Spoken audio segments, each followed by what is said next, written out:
김시습은 조선 초기 세종에서 성종조의 문인이자 학자이자 승려입니다. 그는 수양대군의 왕위 찬탈로 세상을 등지고 운둔생활을 하다 승려가 되었고 벼슬길에 오르지 않았습니다. 1456년 성산문이 극형에 처해졌을 때 한밤중에 몰래 시체를 수습해 노량진 현재의 사육신 묘지에 암장하고 장사 지냈다고도 합니다. 이름인 시습은 논어의 첫 문장인 하기시습지 불역열호, 때로 배우고 익히면 즐겁지 아니한가라는 구절에서 따서 지은 이름입니다. 김시습은 생후 8개월에 글을 깨쳤고 3살 때 유모가 맷돌로 곡식을 빻는 모습을 보고 시를 지을 정도로 천재적이었다고 합니다. 5살 때 이미 중용과 대학에 통하여 신동이란 이름을 들었습니다. 어린 시절 세종대왕이 그의 천재성을 듣고 5살에 김시습을 불러다가 글을 짓게 했고 그 내용에 감탄한 세종대왕이 그를 칭찬하며 비단을 선물하면서 그 비단을 직접 가져가라고 시험하자 그 비단들 끝을 묶어 이어서 가져갔다는 이야기도 전해집니다. 삼각산에서 독서를 하다가 김시습은 계유정랑과 수양대군의 왕위 찬탈 소식을 듣고 보던 책들을 모두 모아 불사른 뒤 스스로 머리를 깎고 설잠이라는 법명으로 산사를 떠나 전국 각지를 유랑하게 됩니다. 매월당 김시습. 그는 이처럼 방랑생활을 하면서 많은 시를 남겼습니다. 21살에 머리를 깎고 방랑의 길에 들어섰고 31살에 경주 금오산에 이르러 이곳에서 금오신화를 저술하게 됩니다. 김시습은 세조 때 변절한 신숙주와 정인지, 정창손의 행차를 길에서 보게 되면 갑자기 나타나 서슴없이 욕설을 날리며 조소하였습니다. 언젠가 서강을 여행하다가 한명회의 시를 보고 운을 바꾸어 조롱하기도 했죠. 한명회의 시는 이렇습니다. 젊어서는 사직을 붙잡고 늙어서는 강호에 묻힌다. 한명회의 시를 비우는 김시습의 시입니다. 젊어서는 나라를 망치고 늙어서는 세상을 더럽힌다. 나중에 이 사실을 알게 된 한명회는 노발대발하면서 시를 적은 종이를 찢어버렸다고 합니다. 금오는 경주 남산의 봉우리 금오봉을 말하는데 금오신화를 이 산에 있던 용장사에서 스님으로 7년 동안 머물 때 썼습니다. 양녕대군이 수재라고 하여 세조에게 김시습을 청구했으나 이를 거부했죠. 하루는 억지로라도 끌고 간다며 포졸들이 들이닥치자 달아나면서 논밭에 거름을 주기 위해 만든 똥통에 스스로 빠져서 자, 이런데도 날 주상에게 데려갈 테냐? 가봐야 내 놈들 목만 날아갈 텐데 라며 비웃었고 포졸들은 미쳤다고 그냥 가버렸다고 합니다. 이처럼 당대의 설법으로 이름이 높아 세조가 그 설법을 듣고자 재물을 준비하고 어명을 어기면 참수할 것이라고 협박까지 했지만 그러면 죽여보시오라고 대들며 거침이 없었습니다. 김시습은 1493년 조선 충청도 홍상군 무량사에서 병사하였습니다. 그는 평생 떠돌이 생활을 하며 많은 일화를 남기고 또 많은 작품을 남겼죠. 최초의 한문 소설인 금오신화 역시 그의 손에서 탄생한 작품입니다. 재주는 많았으나 세상에 어질지 못해 평생을 미친 사람처럼 떠돌며 살았던 일생이었습니다. 우리는 불운한 시대를 살아간 한 지식인의 삶을 김시습에게서 찾아볼 수 있습니다. 시대의 경랑 속에서 시대의 아픔을 목도한 채 자신의 재능을 꽃피우지 못한 안타까운 지식인의 삶을 살았지만 자유분방한 정신과 고귀한 영혼을 지니고 살아간 자유인의 모습을 김시습에게서 발견할 수 있습니다. 금오신화. 유학자의 신념으로 세조 정권과 등지고 한평생 살았던 김시습이 쓴 금오신화는 좀 기이합니다. 본래 유학에서는 괴력난신을 말하지 말라고 했지만 조선 시기의 설화, 소설, 판소리 등에서 금오신화 이래로 귀신 이야기가 빠지는 법이 없습니다. 귀신은 천지간에 맺힌 원한의 그림자입니다. 금오신화는 귀신과 사랑이 주요 소재입니다. 소설이지만 한 시가 워낙 많이 삽입돼서 시를 표현하기 위해 소설이라는 형식을 빌지 않았나 싶을 정도입니다. 번역된 한시들을 그대로 듣기엔 어려움이 있어 만복사 접보기만 원문을 다 읽고 나머지 이야기들 이생규장전이나 남연부조지 등은 간추린 이야기를 간략하게 전해드리겠습니다. 김시습이 들려주는 재미난 옛날 이야기로 생각하시면 좋을 듯합니다. 그리고 범부 선생의 김시습 관련 글 일부와 윤채근 교수의 신화가 된 천재들 중 김시습 편을 낭독하겠습니다. 이처럼 김시습의 금오신화와 그 속의 한시들, 최세용 김시습과 초인 김시습 무량사에 잠들다를 통해 우리 모두 김시습을 읽고 그려보겠습니다.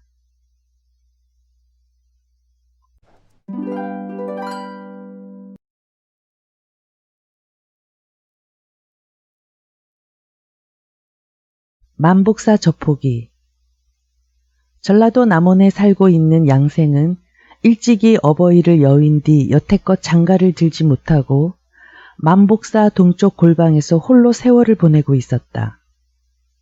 고요한 그 골방 문 앞에는 배나무 한 그루가 우뚝 서 있었는데 바야흐로 봄을 맞이하여 꽃이 활짝 피어 온 뜰안 가득 백옥의 세계를 환하게 밝혀놓았다. 그는 달밝은 밤이면 언제나 나그네의 우수를 억누르지 못하여 나무 밑을 거닐곤 했는데 어느 날 밤 그 꽃다운 정서를 걷잡지 못하고 문득 시 두 수를 지어 읊었다. 한 그루의 백꽃나무 외로움을 벗삼으니 휘영청 달 밝은 밤 시름도 하도할샤. 푸른 꿈 홀로 누운 고요한 들창으로 들려오는 저 퉁소 소리 어느 님이 불고 있나.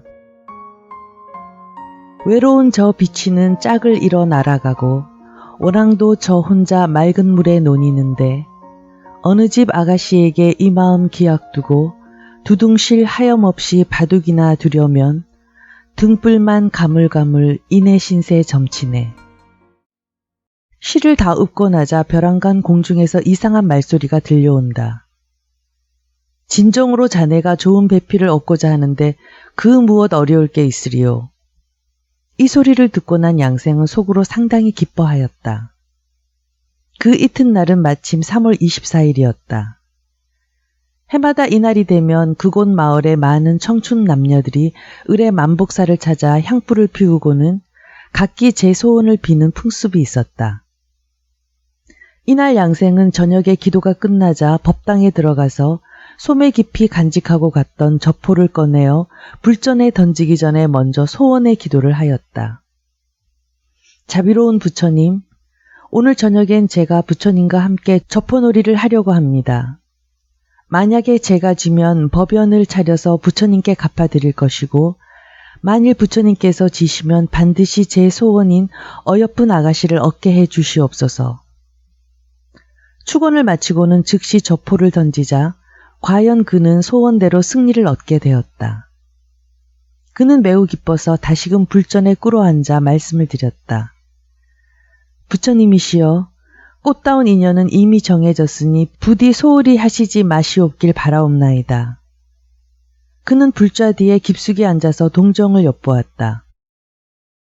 얼마 안 있어 과연 아가씨 하나가 들어오는데 나이는 한 15살 되어 보이고 새까만 머리에 화장을 곱게 한 얼굴이 마치 체운을 타고 내려온 월궁의 선녀와 같고 자세히 보면 볼수록 너무나도 곱고 얌전하였다.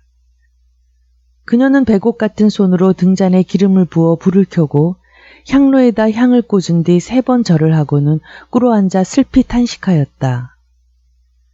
아, 인생이 방명하다고는 하나 어찌 이와 같을 줄 알았겠는가. 그녀는 품 안에 간직하였던 축원문을 꺼내어 삼가 불탁 위에 얹어놓고는 또다시 흐느껴 울었다. 이 모습을 엿보고 있던 양생은 방탕한 정서를 걷잡지 못하여 갑자기 불좌 뒤에서 튀어나오며 말했다. 아가씨, 당신은 도대체 누구이며 방금 불전에 바친 그롤은 무엇이오? 양생은 그녀의 대답을 기다리지도 않고 곧 불전에 바친 그롤을 집어들었다. 암흑의 고을 암흑의 동리에 사는 소녀는 외람됨을 무릅쓰고 부처님께 말씀드리옵니다. 이마적 변방이 허물어져 도적들이 노리더니 표독한 왜구가 침입해와 봉화를 자주 들고 전투를 계속했습니다. 왜구가 건물을 파괴하고 인민을 노략해가자 친척과 노복이 동서남북 사방으로 정처 없이 분산되었습니다.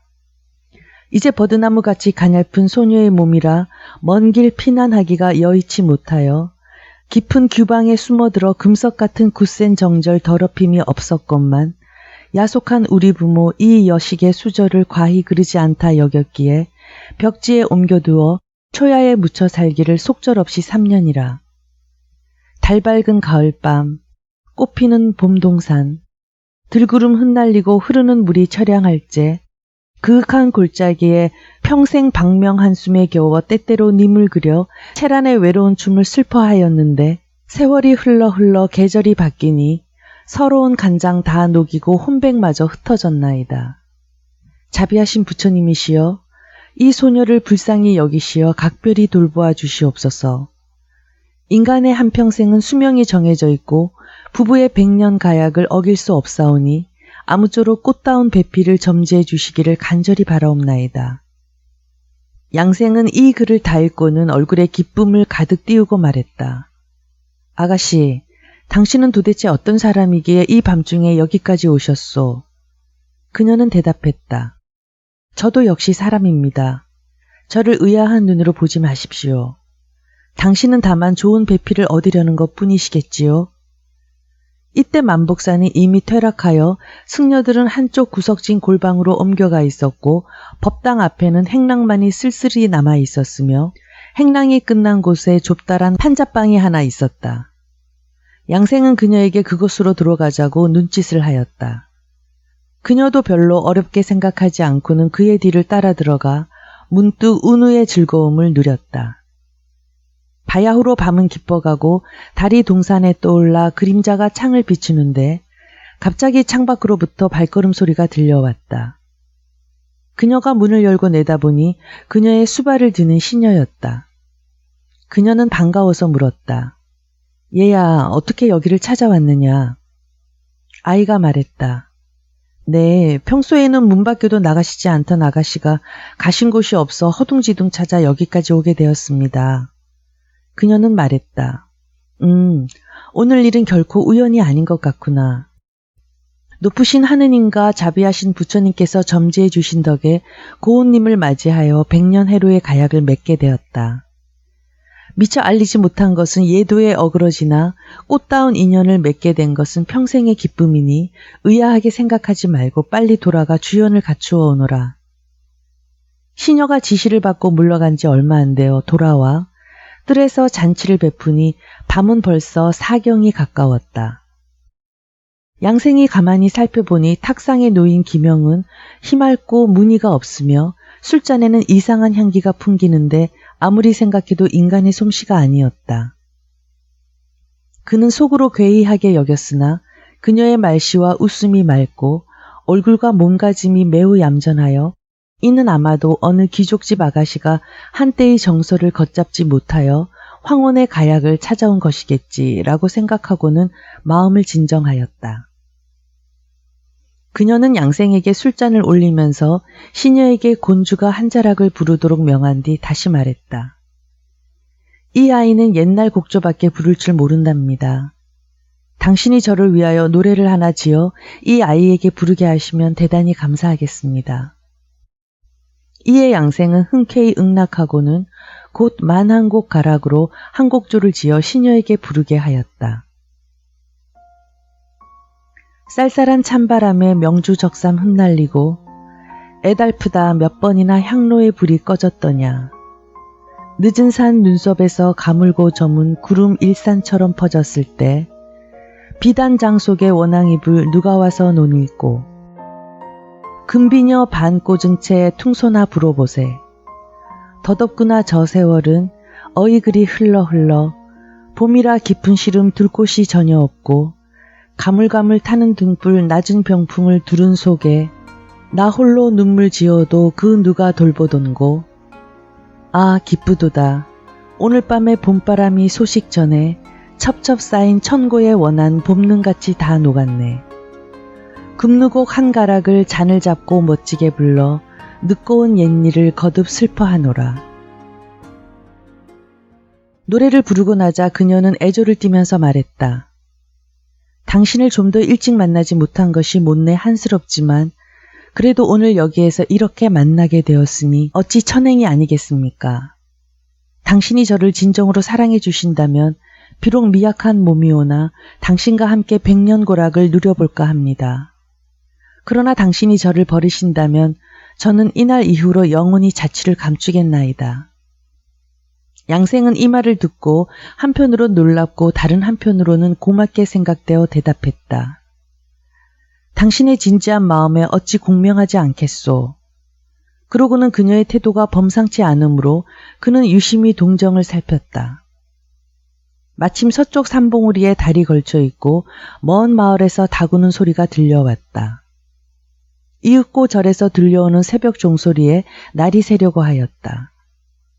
그녀가 시녀에게 지시하였다. 얘야, 주연을 거두어서 집으로 돌아가거라. 시녀가 곧 어디론가 사라지자 그녀는 양생에게 말했다. 꽃다운 인연을 이미 이루었으니 저는 당신을 모시고 집으로 돌아갈까 합니다. 양생은 쾌히 승낙하고는 그녀의 손을 잡고 앞으로 향하여 걸었다. 둘이 저자 복판을 지날 때에는 벌써 울타리 밑에서 개가 짖고 사람들이 길에 나다녔다. 그러나 이상하게도 양생이 그녀와 함께 거니는 것을 보았다는 이가 한 사람도 없었다. 사람들은 다만 총각 새벽에 혼자서 어딜 다녀오시오 하고 물을 뿐이었다. 예, 어젯밤에 만복사에 갔다가 취하여 누웠다가 방금 동물을 찾아 가는 길입니다. 하고 양생이 그녀의 뒤를 따라 깊은 숲을 헤치고 가는데 이슬이 길을 흠뻑 덮어 갈 길이 아득하였다. 양생은 의아하게 생각되어 물었다. 당신이 거처하는 곳이 어찌하여 이렇게 쓸쓸하오? 네, 노처녀의 살림살이가 의뢰 그렇죠. 하고는 문득 예시 한 장을 외워 농담을 붙였다. 이슬 함초로만 저 길가를 초저녁에 내 가고 싶지만 그 어인 이슬이 이다지도 많아 그 소원조차 아니 되는가. 양생도 예시 한 장을 읊어 화답하였다. 느릿느릿 저 여우는 다리 위를 거닐며 정든 아가씨 노리려고 미친 녀석 멋모르고 설렁이네. 두 사람은 서로 웃으며 함께 개녕동으로 향하였다. 어느 한 곳에 이르니 다북쑥이 들을 덮고 울창한 고목 속에 정갈하고 소슬한 한 수간 초당이 나타났다. 양생은 아가씨가 이끄는 대로 따라 들어갔다. 방 안에는 침구와 휘장이 잘 정리되어 있고 밥상을 올리는데 모든 음식이 어젯밤 만복사의 차림과 차이가 없었다. 양생은 퍽이나 기쁜 마음으로 이틀 동안을 유유히 보냈다. 시녀는 얼굴이 매우 아름답고 조금도 교활한 면이 없었다. 좌우에 진열되어 있는 그릇들은 깨끗하고 품위가 있어 그는 간혹 의아한 마음을 금치 못하였다. 그러나 그녀의 은근한 정에 마음이 끌려 다시금 그런 생각을 되풀이하지 않았다. 어느 날 갑자기 그녀는 양생에게 말했다. 당신은 잘 모르시겠지만 이곳의 사흘은 인간의 3년과 같습니다. 아름다운 인연을 맺은 지가 잠깐인 듯 하오나 오래되었사오니 너무 서운하긴 하나 당신은 다시 인간 세상으로 돌아가셔서 옛날의 살림을 돌보심이 어떻겠습니까? 여보시오, 이별이라니 갑작스레 그게 웬 말이오.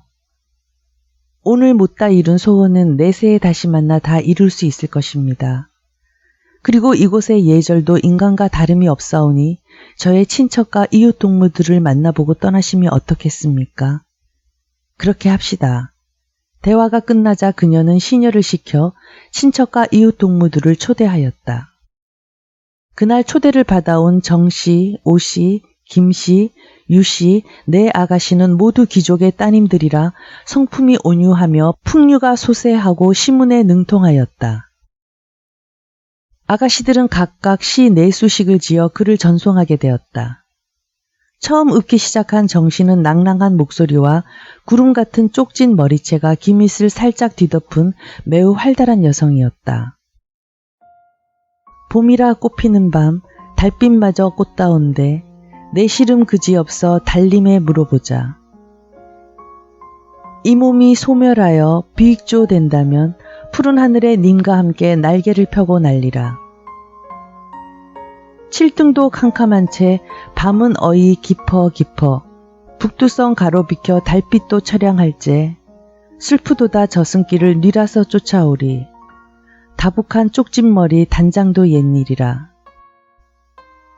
내 님을 믿을 소냐 백년가약 속절없네.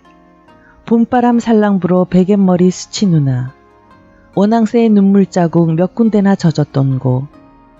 산비도 무상하구나 만정이화 다 지겠다.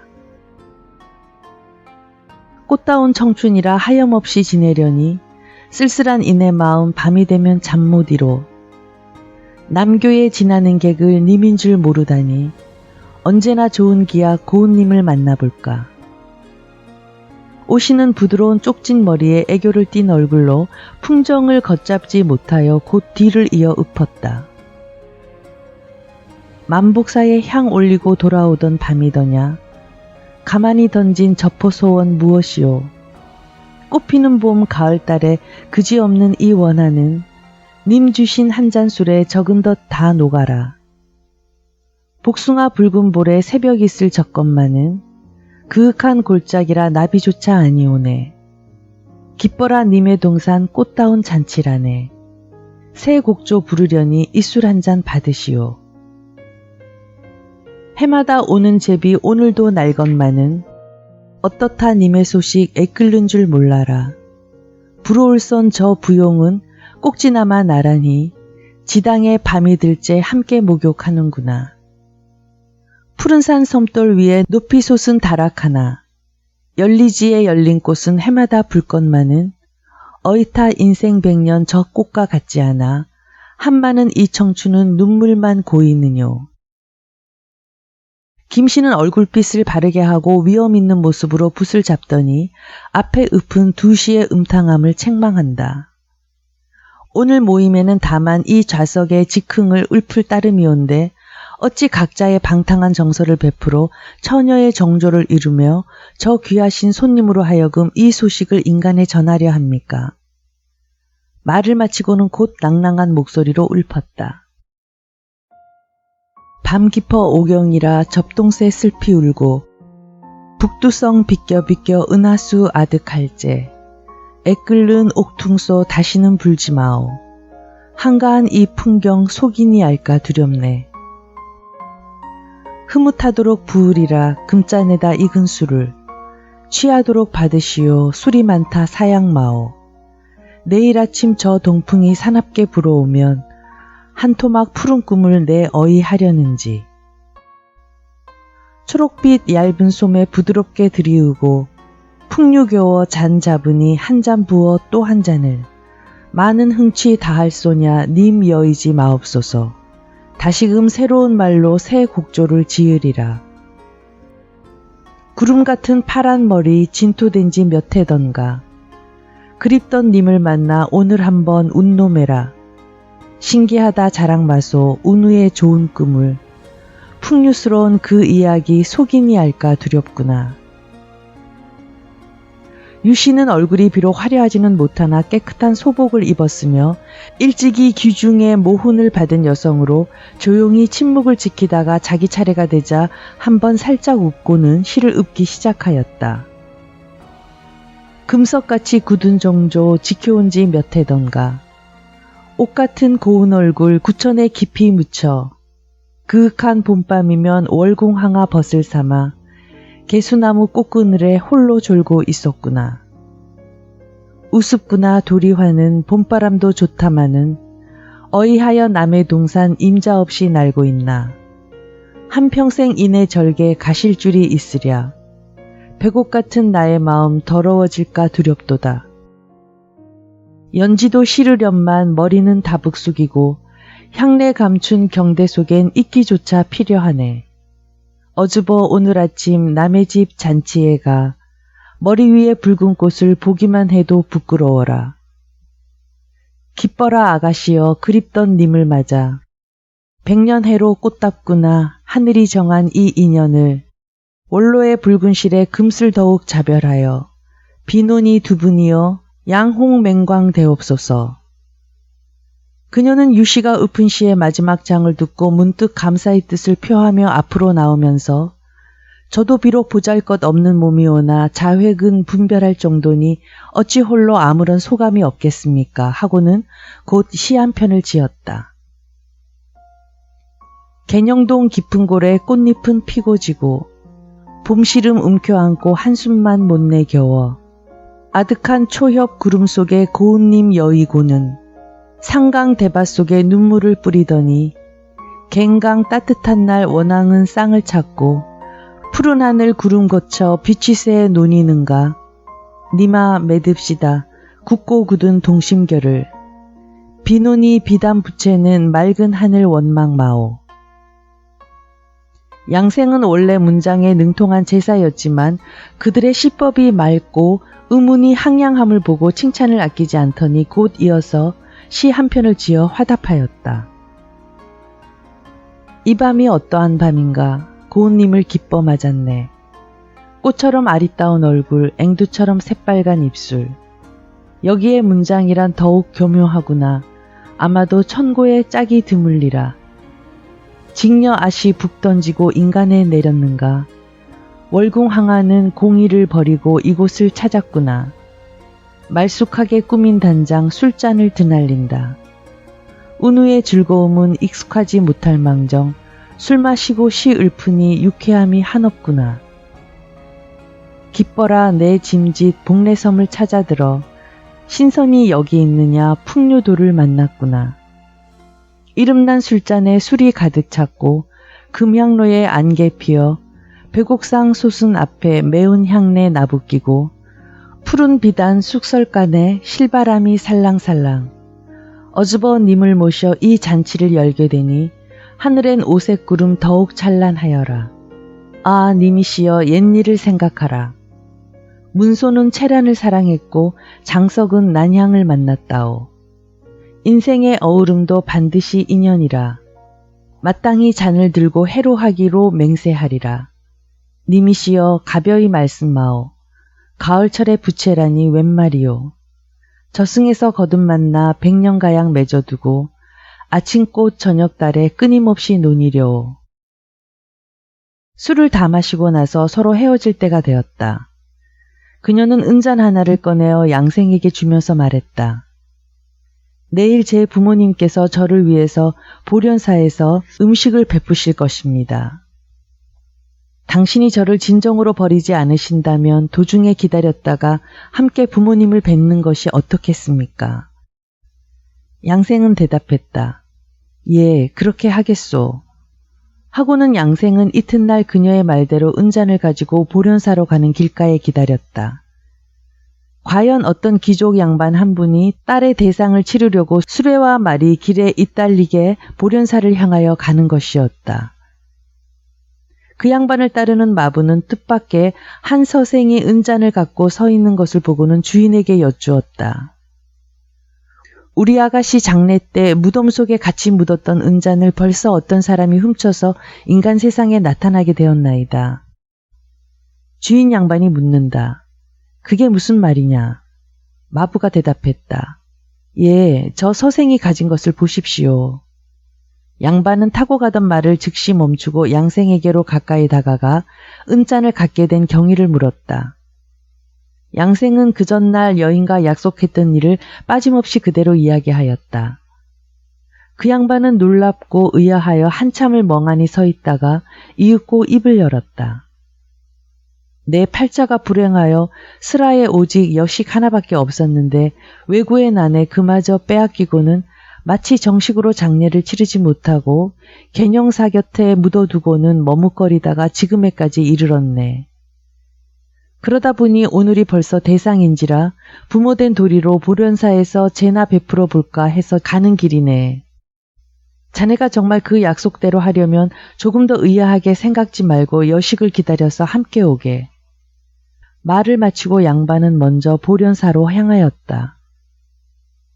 양생은 혼자 서서 그녀를 기다렸다. 과연 약속했던 시간이 되자 그녀는 시녀를 데리고 도착했다. 두 사람은 서로 만나 반갑게 손을 잡고 절로 향하였다. 그녀는 먼저 절문을 지나 법당에 올라 부처님께 예를 드리고는 곧 흰 휘장 안으로 들어갔다. 그러나 그녀의 친척들과 승려들 중 그녀를 본 사람은 하나도 없었고 다만 양생이 그 뒤를 따를 뿐이었다. 그녀가 양생에게 말했다. 저녁밥이나 드시렵니까? 양생은 대답했다. 그러죠. 양생은 그 부모님께 이 이야기를 전달하였다. 그들은 양생의 말이 믿기지 않았으므로 시험해 볼까 하고 휘장 속을 엿보았다. 그러나 딸의 얼굴은 보이지 않고 다만 수저 소리만 쟁쟁하게 들릴 뿐이었다. 그들은 경탄하여 휘장 속에 침구를 마련하고 양생에게 딸과 동침할 것을 권하였다. 밤중이 되자 과연 말소리가 맑고 고요하게 흘러나왔다. 그러나 가만히 엿들으려고 귀를 기울이면 소리가 갑자기 끊어지곤 하였다. 그녀가 말했다. 이제 당신께 차근차근 말씀드려야겠습니다. 제 행동이 예법에 위배된 것은 저 스스로도 잘 알고 있습니다. 저도 어렸을 적에 시설을 읽었으므로 대략 예의는 아옵니다. 시경에서 말한 건상과 상서, 두 장의 뜻을 모르는 것은 아니지만 너무 오랫동안 들판 다북숙 속에 묻혀 있어서 정에 한번 남에 걷잡지 못하여 방명을 자탄하였더니 뜻밖에도 3세의 인연을 만나 당신의 동정을 알고 100년의 높은 절개를 바쳐 술을 빚고 옷을 기워 평생 지엄이의 길을 닦으려 하였으나 애달프게도 숙명적인 이별을 저버릴 수 없사옵기에 한시바삐 저승길을 떠나야겠습니다.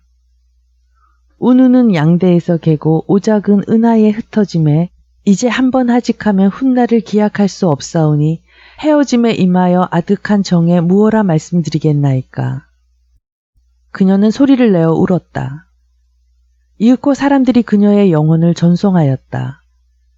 호는 문 밖으로 나갔는지 얼굴은 보이지 않고 슬픈 소리만이 은은하게 들려왔다.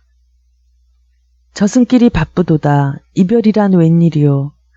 비나이다 님이시여 저버리진 마옵소서. 애달퍼라 어머니여 슬프도다 아버지여. 나의 신세 어이할고 고운님을 여의도다. 아득한 구천 밑에 원한만이 맺히리라. 얼마 있지 않아 남은 소리는 가늘어져서 종말에는 분별할 수조차 없게 되었다. 그녀의 부모는 그제야 이것이 사실임을 알았고 양생도 그녀가 확실히 양계의 사람이 아님을 알자 더욱더 감상을 이기지 못하고 그녀의 부모와 함께 머리를 맞대고 통곡할 뿐이었다. 그녀의 부모는 양생에게 말했다. 그 은자는 자네에게 맡길 것이고 또한 내 여식이 소유하고 있던 밭 두어 일환과 노비 몇 놈이 있으니 자네는 이 일을 믿고 내 여식을 잊지 말아주게나. 이튿날 양생은 주육을 갖추어 개녕동 옛 자취를 찾으니 과연 새 무덤이 하나 있었다.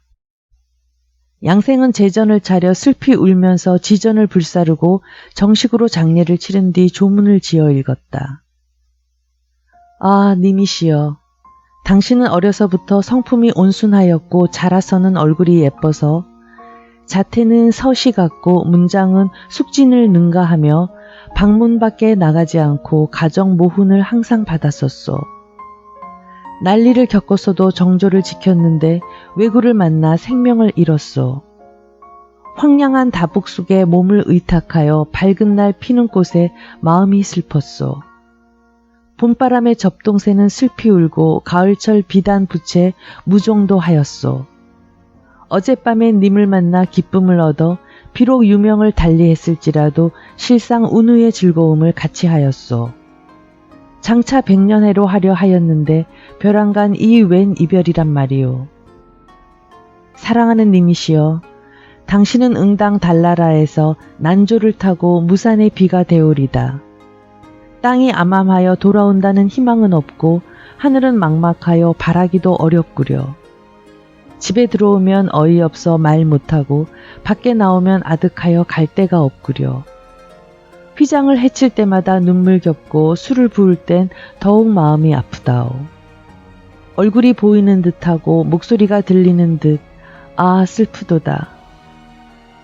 총명한 님이시여, 말쑥한 님이시여, 육체야 헤어졌을 망정 홀령은 계실지니 마땅히 이곳에 나타나서 이 슬픔을 거두어 주시오.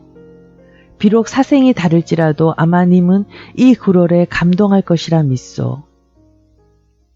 그 뒤 양생은 결국 슬픔을 견디지 못하고 가산과 농토를 모두 팔아 저녁마다 제를 드렸는데 하루는 그녀가 공중에서 그를 불러 말했다. 당신의 은덕으로 저는 이미 다른 나라의 남자의 몸으로 태어나게 되었습니다. 유명의 한계는 더욱더 멀어졌사오니 당신의 두터운 은정에 깊이 감사드리옵니다. 당신은 다시 길을 깨끗이 닦아 저와 같이 속세의 누를 초탈하시옵소서. 양생은 그 뒤로 다시 장가를 들지 않고 지리산에 들어가 약초를 캐고 살았다 하나 그 뒤로는 어찌 되었는지 소식을 아는 이가 하나도 없었다 한다.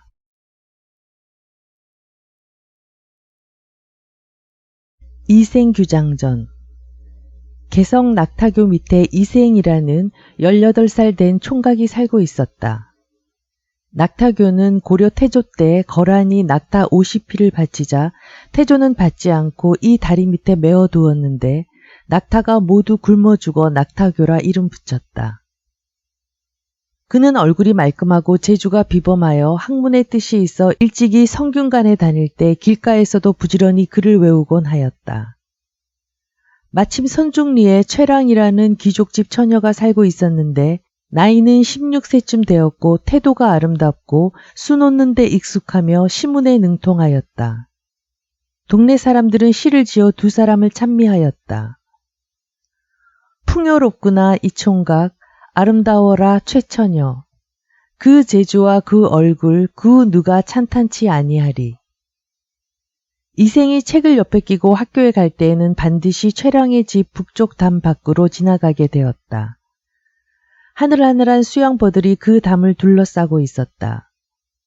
어느 날 이생이 그 나무 그늘 밑에서 쉬다가 우연히 담 안을 엿보았는데 이름 있는 꽃들이 한봄을 맞아 만발하였고 벌과 새들이 고운 노래를 부르는 꽃나무 사이로 자그마한 다락이 하나 어렴풋이 보였다. 굿을 바른 반 정도 가렸고 비단장은 낮게 드리웠는데 어여쁜 아가씨가 술을 놓다가 포근함을 이기지 못하여 바늘을 잠깐 멈추고는 턱을 괴고 앉아 시 두 수를 읊었다. 이생은 그녀가 읊은 시를 듣고 나니 마음이 싱숭생숭하여 견딜 수가 없었다. 그러나 그 집의 담은 높고 안채가 깊은 곳에 있어 어찌할 도리가 없었다. 어느 날 이생은 학교에서 돌아오는 길에 꾀를 내어 흰 종이 한 폭에다 시 세 수를 적어서 기와 쪽에 매달아 담 안으로 던졌다. 최랑이 깜짝 놀라 시녀 향아를 시켜서 그것을 가져다 보니 이생이 보낸 시였다. 최랑은 그 시를 계속 음미한 뒤 기뻐하며 종이 꼭지에서 시 두어 굵기를 싸서 담 밖으로 던져주었다. 님이시여 의심마오.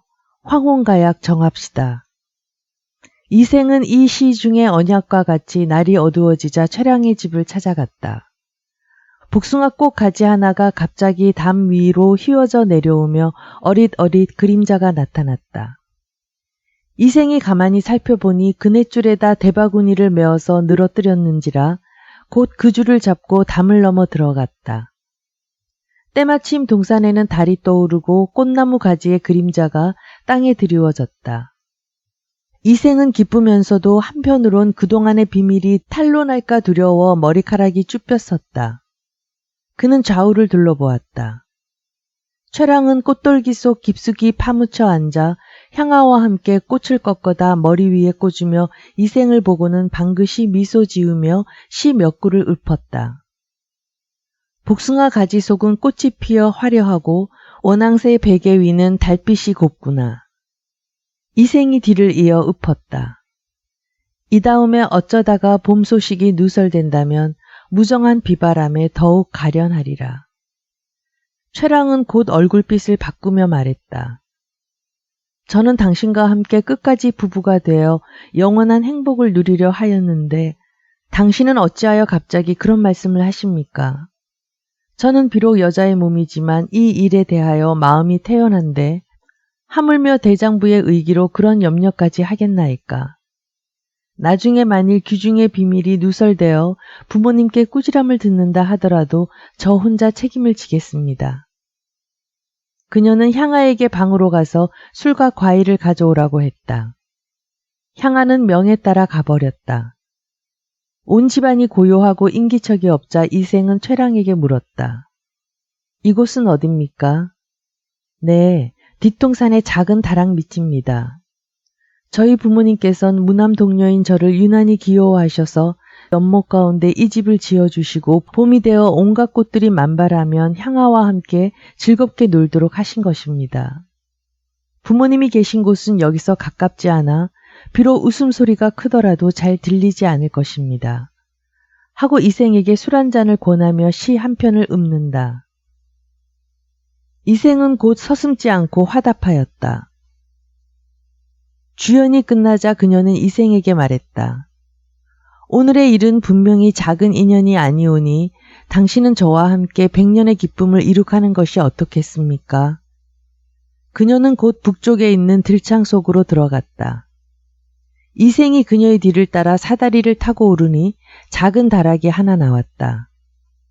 거기에는 문구류와 책상들이 매우 잘 정돈되어 있고 한쪽 벽에는 안개 낀 강 위에 첩첩이 쌓인 봉우리를 그린 화폭과 깊숙한 대박과 고목을 그린 화폭을 붙였는데 모두 명화이고 그 위에는 각각 시 한 편씩 적혀 있으나 어떤 사람이 지은 것인지는 알 수 없었다.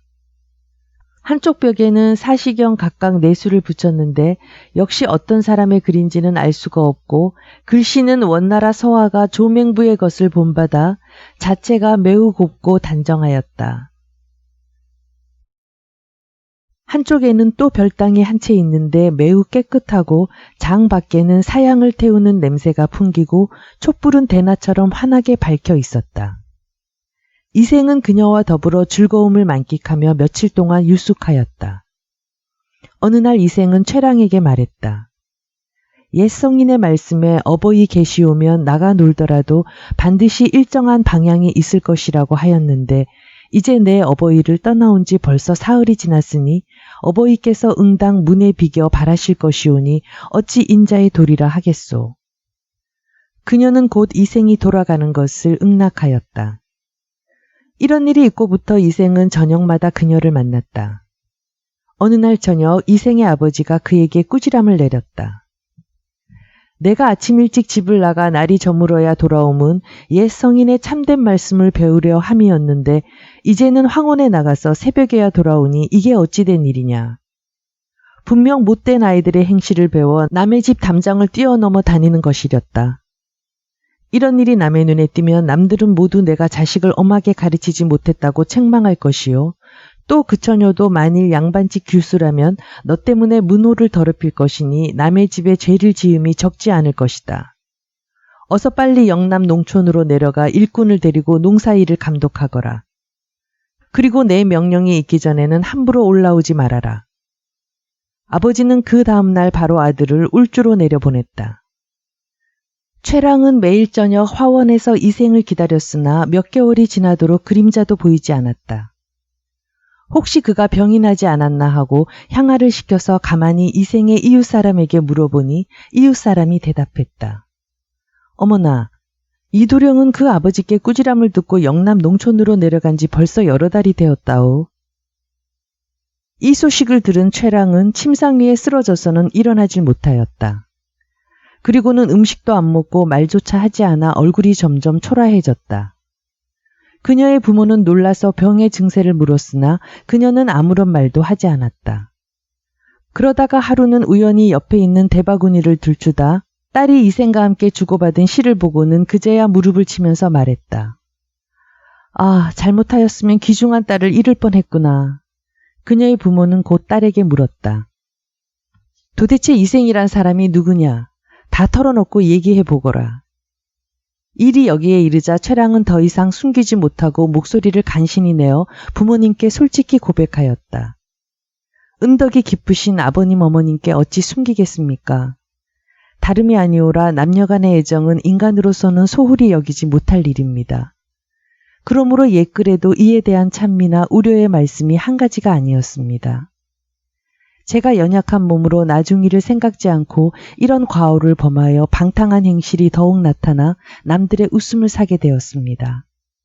그러므로 죄가 크고 수치스러움이 어버이께 미칠 것이오나 이생과 헤어진 후로 원한이 쌓여 쓰러진 연약한 몸이 맥없이 홀로 있으니 생각은 날이 갈수록 더욱 나고 병세는 점차 위중하여서 쓰러질 지경에 이르렀습니다.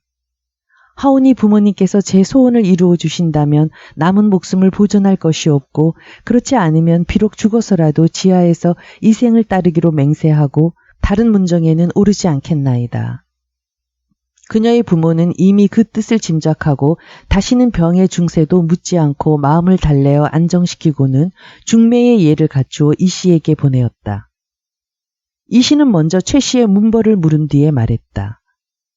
비록 우리 아이가 나이가 어리고 바람이 났다 하여도 학문에 정통하고 얼굴이 유다르니 장차 대가에 급제해서 세상의 이름을 알릴 것이니 함부로 혼사를 정하지 않겠소.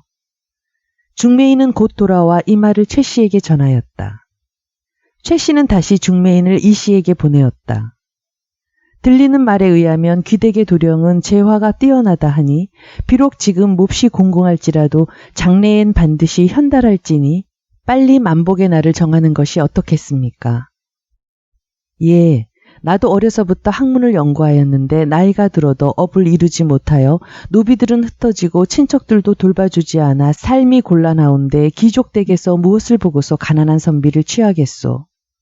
아마도 이 일을 벌이기 좋아하는 이가 나의 문벌을 과장되게 소개하여 귀택을 속이려는 것이 아니겠소. 중매인이 할 수 없이 다시 돌아와 최 씨에게 알리자 최 씨는 또 글을 이 씨에게 보내었다. 모든 예물과 의장은 전부 저희 집에서 담당할 것이오니 다만 좋은 날을 택해 화촉의 예를 치르는 것이 어떻겠습니까? 이 씨는 최 씨의 간절한 요청에 마음을 돌려 곧 사람을 보내 울주에 보낸 아들을 데려오게 하였다. 이 반가운 소식을 접한 이생은 기쁜 마음을 억누르지 못하여 시 한 수를 지어 읊었다. 오랫동안 이생을 그리워하던 최랑은 그가 이 시를 지었다는 소리를 듣고는 병이 점차 나아 시 한 수를 지어 읊었다. 그 후 얼마 되지 않아 길이를 잡고 혼례를 치렀다. 이로부터 이 부부는 서로 사랑과 공경을 지켜 비록 옛날의 양홍과 맹강이라도 그들의 절개를 따를 수 없었다.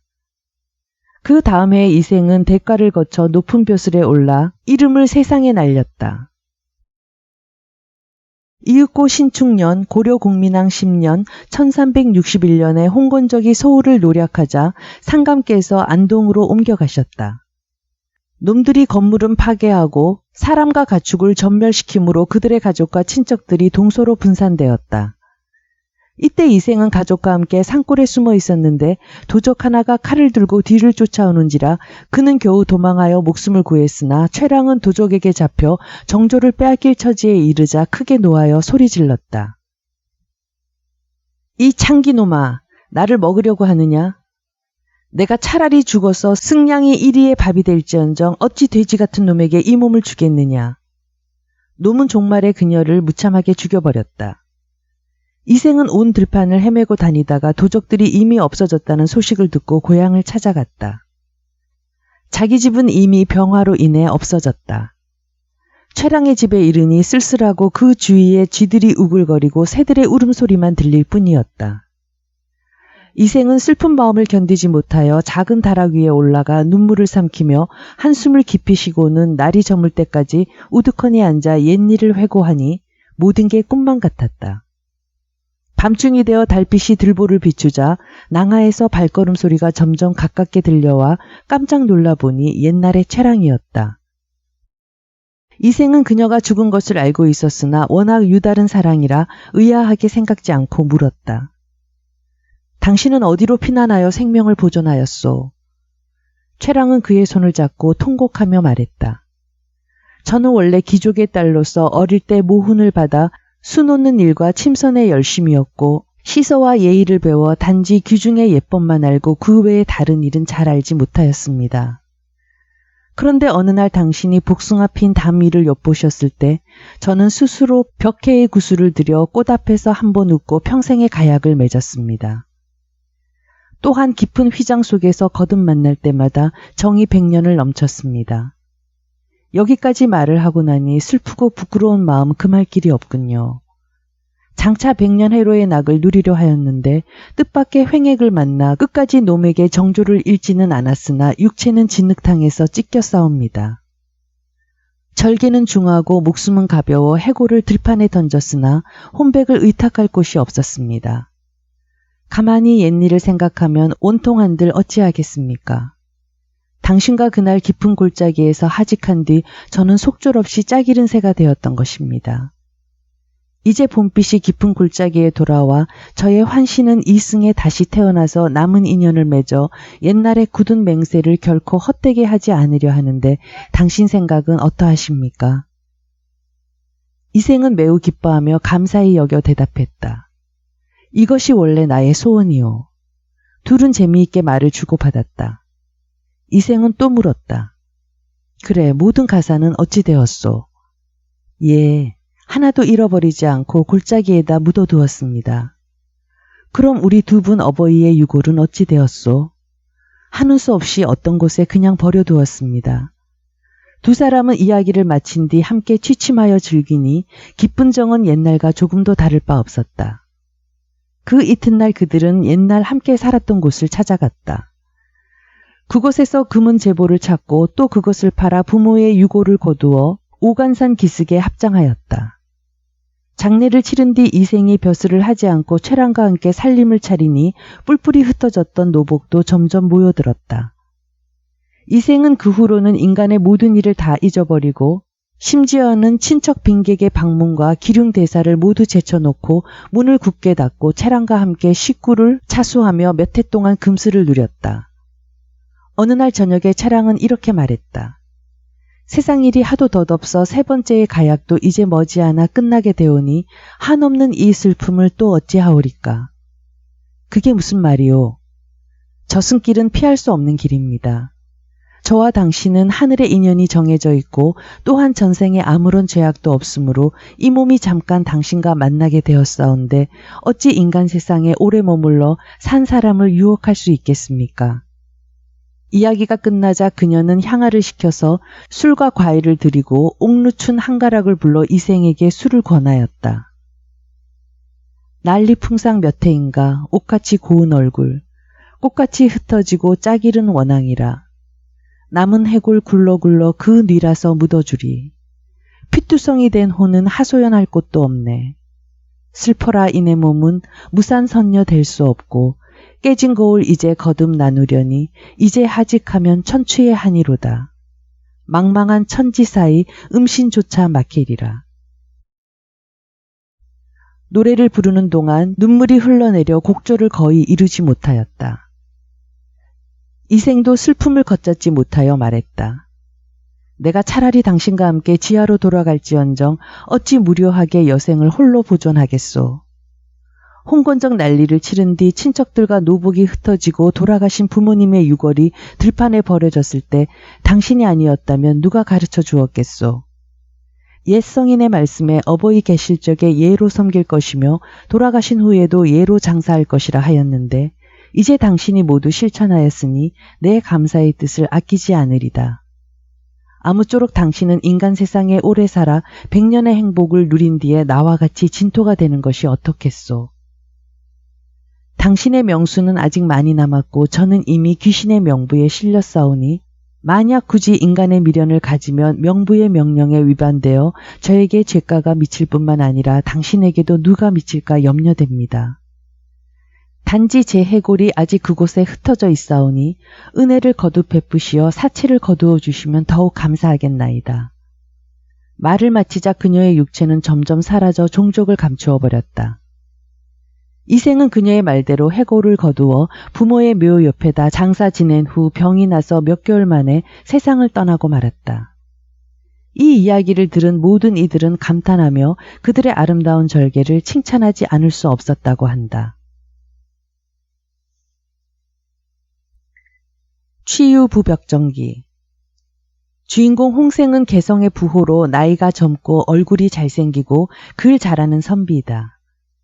그래서 유명한 기생들이 앞다투어 추파를 던졌으나 홍생은 오히려 모든 것을 소유했기 때문에 인생의 허물을 절감하고 있었다. 그는 친구들과 어울려 놀다가 홀로 부벽정에 가는데 그곳에서 신선이 된 기시녀를 만난다. 그녀는 자신도 이승에서 허물을 느끼고 있다가 지금은 그것을 초월하여 신선이 되었다고 말한다. 홍생은 그녀에게 신선이 될 수 있는 시를 알려주기를 바라지만 이루어지지 않고 그녀와 헤어져 다시 이승에 돌아온 그는 더욱 깊은 허무에 빠져 마침내 죽고 만다. 세상 사람들은 홍생이 신선을 만나 죽음에서 해탈했다고 말한다. 남연부주지. 주인공 박생은 일찍부터 태학관에 다니며 공부에 전념하였으나 한 번도 과거에 합격하지 못해 불만을 느끼고는 있었으나 무속이라든가 불교에 대해서는 반감을 가진 전형적인 유학자이다. 그런 박생이 어느 날 주역을 읽다가 조는 사이에 염라국에 가게 된다. 그곳에서 용왕을 만나 종교와 귀신 그리고 나라 다스리는 법에 대해 여망과 날카로운 토론을 벌이는데 박생은 불교의 윤회, 응보사상이나 귀신 따위가 모두 허망하고 유교만이 진실한 가르침을 세우고 있다고 생각한다. 그리고 나라는 민본주의적 정치 이념으로 통치하되 천명을 거역해서는 안 된다는 왕도 정치의 사상을 배우게 된다. 박생은 여망으로부터 왕위를 이어받을 선의문을 받아가지고 돌아오다가 꿈을 깬다. 수개월 뒤 병이 든 그는 의원과 무당을 물리치고 병사하였는데 사람들은 그가 염라대왕이 되어 가는 꿈을 꾸었다고 말한다. 이 작품은 작가의 종교관, 인생관이 가장 분명하게 제시된 것으로 이해됩니다.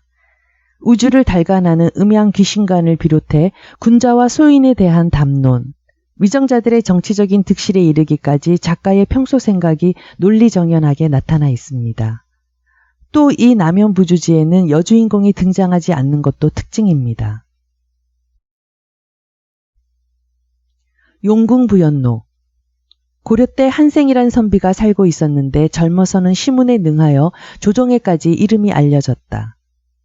어느 날 한생이 표현의 용왕이 보낸 사자를 따라 용궁으로 가니 그곳에는 이미 조강신, 낙하신, 병난신 등 세 신앙이 초대받아 와 있었다. 용왕이 한생을 초청한 것은 용녀가 화촉을 밝힐 가회각을 지어 그 상냥문을 부탁하기 위함이었다. 이에 한생이 상냥문을 지어주자 그 글에 탐복한 용왕은 큰 잔치를 벌여 한생을 위로하였다. 세 명의 신원과 한생이 여러 편의 시를 지어 잔치에 흥겨움을 더한 뒤 한생은 용궁의 문물을 구경시켜달라고 한 뒤 용왕이 주는 선물을 가득 안고 돌아오던 중 꿈이 깬다. 그 후 한생은 속세의 명리를 구하지 않고 명산에 들어갔고 그 후 소식을 아는 자가 없었다.